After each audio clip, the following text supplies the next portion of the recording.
Hey, this is Lisa A, and you're listening to Who's That Star on LCC Connect at Lansing Community College. Who's That Star is a behind-the-scenes show where I sit down and talk with the employees at the college. This is an inside look at LCC, where you have a chance to learn about their passions, projects, and what inspires them both in their work and personal lives. I'm your host, Lisa Alexander, and I'm so excited to get a chance to talk to all the people who make LCC great. This show is for you to get to know the people that work at Lansing Community College a little bit more and see what makes them tick. Are you ready? Okay, let's find out who's that star. Today's episode is about access, opportunity, and the people who work behind the scenes to make college possible for so many students. My guest today is someone who is deeply committed to student success and to removing barriers that can often stand in the way of higher education. Today's star believes in making complex systems easier to understand and works to ensure that students and families feel supported every step of the way. With a career rooted in financial aid and higher education, today's star has dedicated their work to breaking down stigmas and creating more equitable access to college.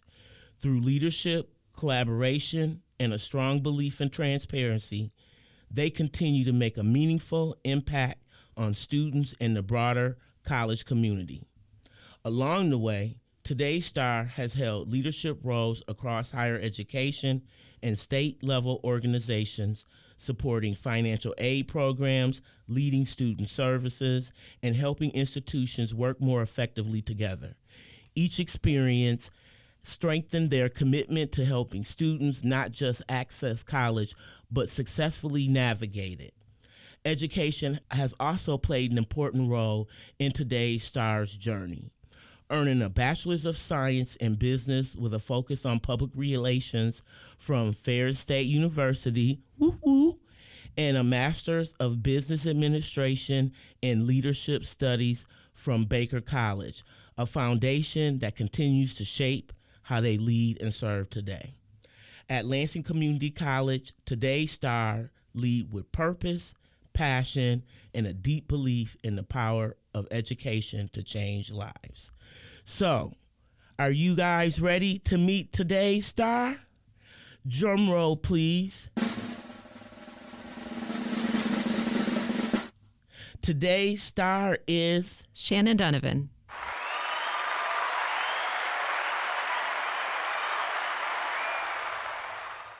Shannon, welcome to Who's That Star. I'm so glad you're here. Well, I'm glad to be here, and I'm glad to be here with a fellow Bulldog. Go Ferris. That's right. Myself and the financial aid team really value and respect you. You lead with such kindness and humor and approachability, and everything that you do to help navigate the college experience for students, we recognize. So it's good to be with you here today. Well, Lisa. I appreciate it. We're giving a little hint, but the financial aid folks are my peeps. I really enjoy coming over there. I have a good time with you all. You have a great team, and you inherited from a good leader, and I see that you're still leading well too, and I'm happy for that. So thank you for being on the show. So for folks who may not know yet, what is your role at LCC, and how do you usually explain what you do? You are so right about having a great team. I am just incredibly blessed to have. So in financial aid, there's 16 staff members, soon to be 18. Oh, wow. 2 new people starting soon, one next week and then one coming up here. So 18 staff members, 3 student employees. But my role in the financial aid office, I serve as Senior Director of Financial Aid. Okay. In that role, help ensure students can access and afford their education while also making sure that staying compliant, that the college stays compliant with federal, state, and institutional different regulations. But I usually explain that my role is really sitting at the intersection of student access and policy and operations, supporting students directly, but also working to build systems and processes behind the scenes to just help make financial aid work more effectively. But I cannot do that without the amazing team. I've worked at several different colleges, universities, organizations where, and this is just the best team that I've ever been around. They are so student success focused. and they go the extra mile to really help students, and they know their stuff. Financial aid can be really confusing with regulations and everything from the federal government and state, and they know their stuff. But this staff that we have last year, 2025, handled 324 advising appointments, 13,300 phone calls, 12,448 emails. So Wow. they stay busy and also work to administer $48.9 million. So the students at Lansing Community College, with their financial aid, which is through the federal government, state of Michigan, and then institution aid, and then also the foundation with foundation scholarships that they offer students. But all of that administered $48.9 million Wow. towards student accounts. And yes, it's a great department, but that's my role and how I usually explain the work that's done in that office. That's a lot. Financial aid is not an easy area in a lot of different ways, like you said about just the procedures and process.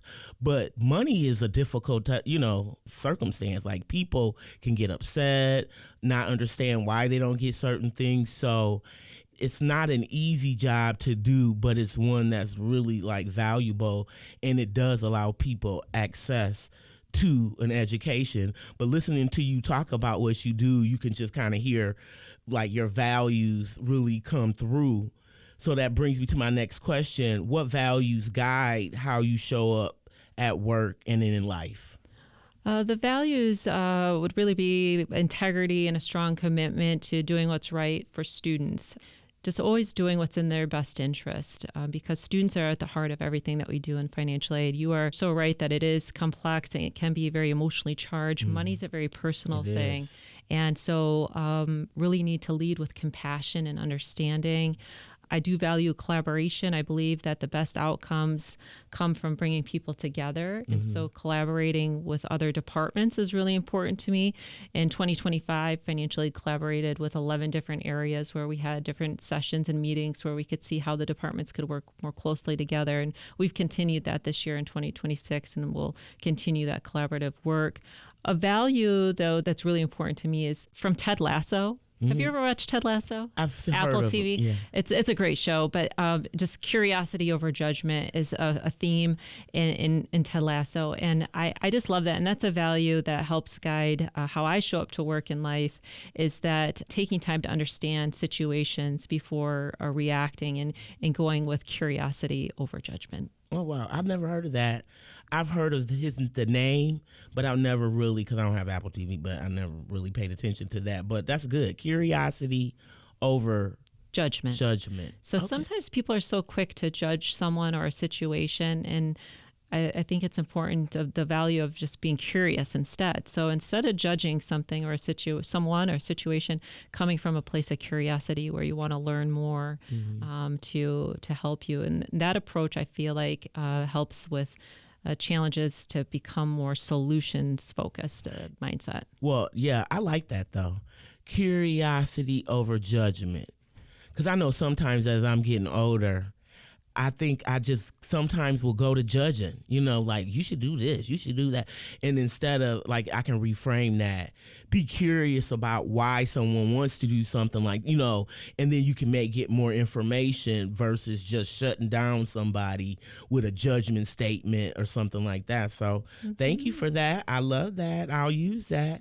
So in thinking about your role and your leadership, what kind of impact do you hope to have on students or your colleagues? I really hope to have the impact where students feel supported, informed, and confident in navigating financial aid, because financial aid is so overwhelming. And so I really do want them to feel supported.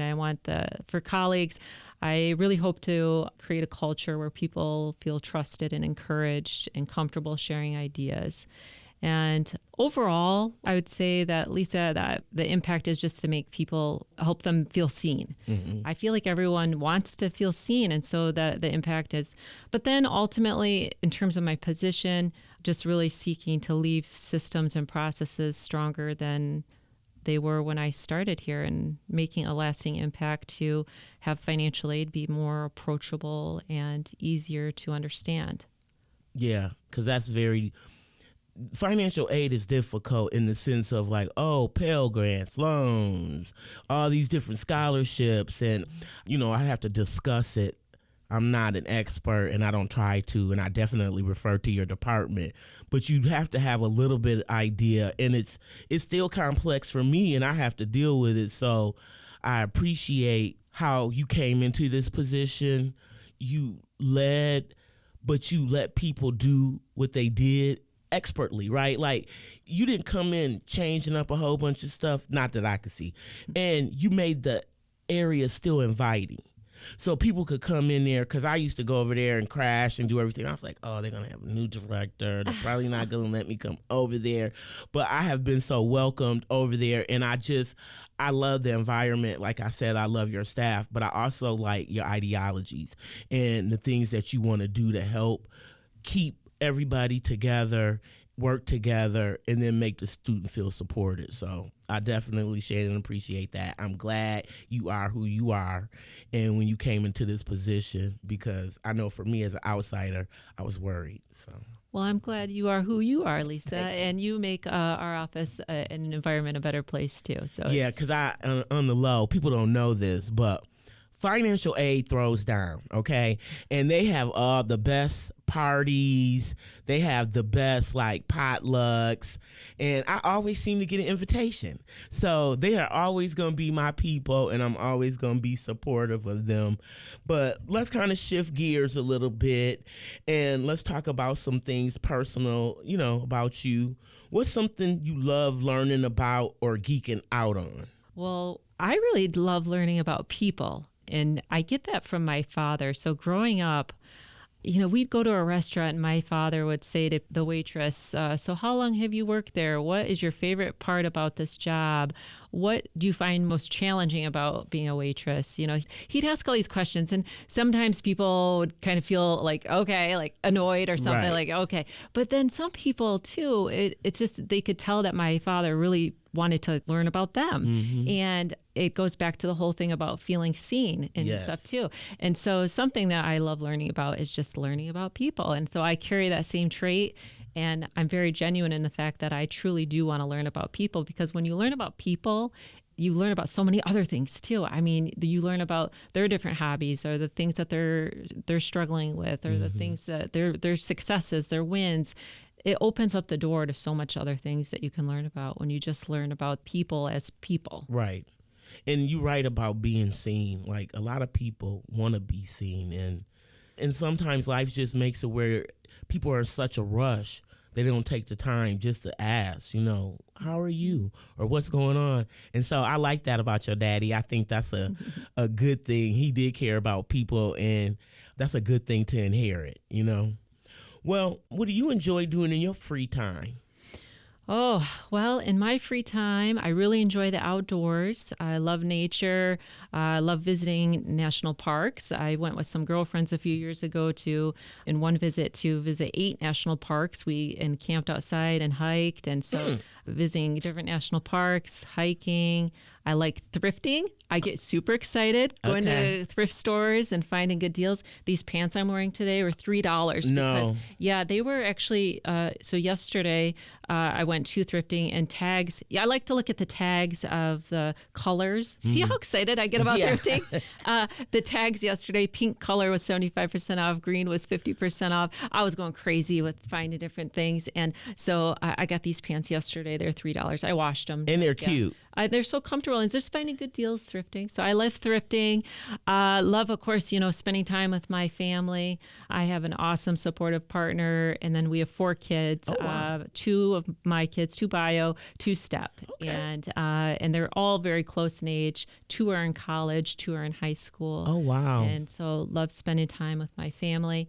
And then also something that I really enjoy doing in my free time, it's something personal, but I would like to share it if you're open to hearing about it. I am. So I am in recovery. Okay. And I go to AA meetings. Oh, wow. And I like to talk about it because I truly believe that it's important to recover out loud.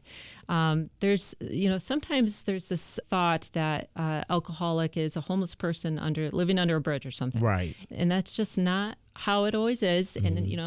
And so I go to AA meetings. I have a awesome group of sober sisters, we call each other. Yeah. And I read books about sobriety. I listen to podcasts about sobriety.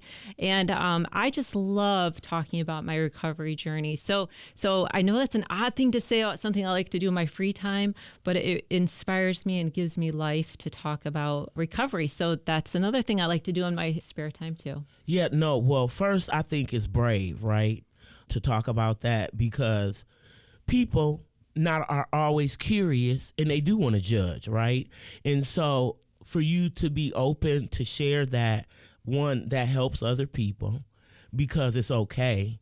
And there's not a specific way a person looks when they go through different problems and things like that. So, and I just think that's super cool. And I think that it can help somebody. So I'm proud of you for that, and I appreciate you sharing that. But the thing that really gets me is you like to sleep outside in tents? I do. I would rather sleep outside in tents than in a hotel. Oh no. See, are you a hotel? You prefer a hotel? A glam camper. I want a air condition. I want a nice bed. I want a working toilet. I cannot do. And then the older I get, I can't lay down on that hard ground. So like, it's amazing that you like that. And like the bugs, that's a whole. Oh, I'm a bugophobe. So I hate, like, other people don't see bugs, but I see them. And so I'm swatting and doing everything else. So that's too funny that you like to go outside and camp and do all of that. And, that's how I feel about hotels. So it's so interesting because hotels, they really gross me out. Sometimes I think about, so many people have stayed in this room, in this bed. And then, it just staying in tents and kind of being one with nature. That's it's so comfortable. funny to me, Shannon. I'm sorry, but that cracks me up because, I didn't even think about that. I do clean, like, we do Lysol the beds down and do all of that kind of stuff. But I can see where, when you think about it, you're like, what? Mm-hmm. I'd rather be outside. But them bugs run me in quicker than a mug. So, it's funny. But thank you for sharing that. I appreciate it. And for the laugh, because that tickled me. As we reflect a little, what's a life lesson, or what lesson life has taught you that really sticks with you? Something that really sticks with me is that you don't have to have everything figured out all at once. That really that progress is often built through small, consistent steps. And so I feel like a lesson is, sometimes I have felt before that I have to have a solution. I have to fix everything right away. I have to, but a life lesson that I think about a lot is the power of the pause. Like, you, instead of responding right away or taking action right away, that it's okay to pause and to think about what's happening and kind of like put everything together. And I feel like that helps. Also, a lesson about just staying adaptable and trusting the process of things. Yeah, that pausing can save you a lot of headache. And like anxiety, a lot of times people have anxiety because they want an immediate solution. They want to get something. They want to be in action, right? And sometimes just stopping, breathing, thinking about things, it can make your life a lot easier. Yeah, in this day of instant gratification, people are so used to having, we have our phones on us all the time and everything feels so connected through technology. But I feel like the more connected we appear to be through all those methods, the more distance we create amongst each other. But people are so used to, because of that instant gratification through technology, having responses right away. And so the power of the pause is really important, especially I feel like when people are feeling emotional or heated, that it really helps when you can pause and think about stuff and just put some space between things. Well, I agree with that. You got a lot of little gems over here, Shannon. I think I'm going to have to start using. I like the terminology that you're using today, so you may hear me the power of the pause. You may be hearing me say stuff like that. So, Oh, I like using that, the power of the pause. You know, another term that I really like that I think about a lot too is hustle and heart will set you apart. I like that term. that is that true. little saying. Hustle and heart will set you It apart. will. Yeah. That more than sometime an IQ. Well, and I think the big part of that statement is the heart. Yeah. So you're the because when you truly have like student success in your heart, or you care for people in your heart, that's so. When I say hustle and heart will set you apart, Yeah. it's, I would say 90% is the heart. Yeah. But the hustle too, though, you have to do something. That's right. That's right. Works won't happen just you sitting down. You got to make sure that you engage and do things and are curious, and that's where that hustle come in. So I agree. I like that terminology too. Okay, I got 3 things I'm stealing from Shannon today. But what's a challenge that has helped shape who you are today?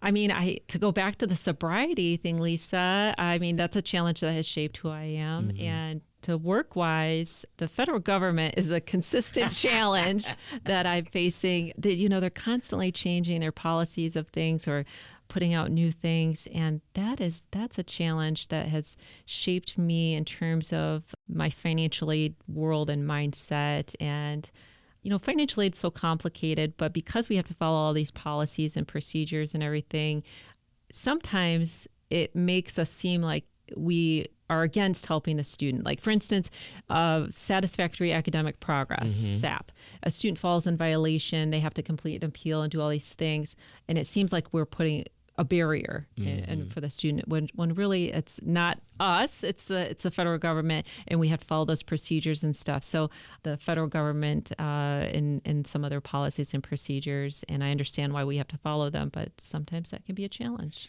For sure, it can be a challenge, especially when especially with the SAP. So first, I agree with SAP, right? I think that everybody needs a certain standard to stay accountable to, and the 70% completion ratio and the C average or 2.0. I think that that's doable, but I also know people have lives and things happen. Right. And so I see where that can be a challenge, to students. But one thing that I really think that the financial aid department here does well is that they're good listeners. And they try to work with students to help them navigate those different challenges that's not from LCC, from the federal government, but your department does a really good job with that and helping people to figure out what's the best next step for them financially. Absolutely. They're so patient and caring and knowledgeable. They really do an awesome job. Yes, we definitely have a fantastic financial aid team. You do, for sure. So, and finally, this is our last question. If someone is listening right now and trying to find their place at LCC, what advice would you want to share with them? I'd like to tell them to really focus on building relationships and understanding how the different areas of the college connect, and how they can work together. We have in the financial aid staff meetings each week, we have a guest speaker who comes in for about 15 minutes to talk about what they do at LCC and answer questions. And that's so helpful, I think, just being able to understand people in their position. And I feel like it's been helpful. So I would say, like, building relationships, understanding what people do at the college, being not afraid to ask questions or get involved, but being patient with yourself too, because I feel like finding your place takes time, and just being open and engaged and willing to learn. Well, Shannon, I want to thank you so much for sharing your story and your perspective with us today. It has been truly a pleasure having you on Who's That Star today. I don't think I've cackled like that in a minute, and so I really enjoy that. Is there anything you'd like to say closing out? Well, I really appreciate the time. I love listening to your podcast, and I appreciate the opportunity to be on it. And I'm really excited to be part of the LCC team. I consider myself fairly new. August will be 2 years. Wow. And so still fairly new. My background is in higher ed and in financial aid, and I never really thought about LCC as a place to work, but one of my old colleagues that I worked with, Dr. Will Emerson, who he's the HHS, works with. I love Will. Oh, he's fantastic. Yeah, we work together over at Michigan Works. Yeah. Oh, great. Yeah. And so I worked with him in another position, and he spoke so highly of LCC. And I remember listening to him thinking, wow, yeah, maybe I should take a look at LCC as a potential place to work. And so when the position became available, it was because of Dr. Will Emerson that got me interested in even thinking about LCC. So I feel like that the reason I say that, well, number one, to say Dr. Will Emerson's awesome and amazing and such an asset to the college. Let me see if I can get him to come on. Oh, he'd be a fantastic person to interview. Yes. But so I say it to talk about him, but also to say that you never know who is listening or who you might impact about LCC. Right. So when we are out in the community or talking to our friends and family, that the things that we say about this awesome place that we work is important, because you might be impacting the next person in a different who is hired, the next new hire, or the next new student. So we all have, I feel like, a responsibility to help with the enrollment numbers and also the HR and for the hires too. That's right. It's like we want great people to work here, and so what we say about the institution is important. It does matter. Yes, it does. Well, thanks again, Shannon. And just like that, another star shines a little brighter. Thank you for joining me on Who's That Star, where we celebrate the people who make LCC more than a college. We make it a community. I'm Lisa A., and I'll see you next time. You've been listening to Who's That Star. I'm Lisa A., and you can listen to this episode of Who's That Star and other shows from LCC Connect anytime online at lccconnect.org. Thank you for listening. Catch me next time to find out who's that star.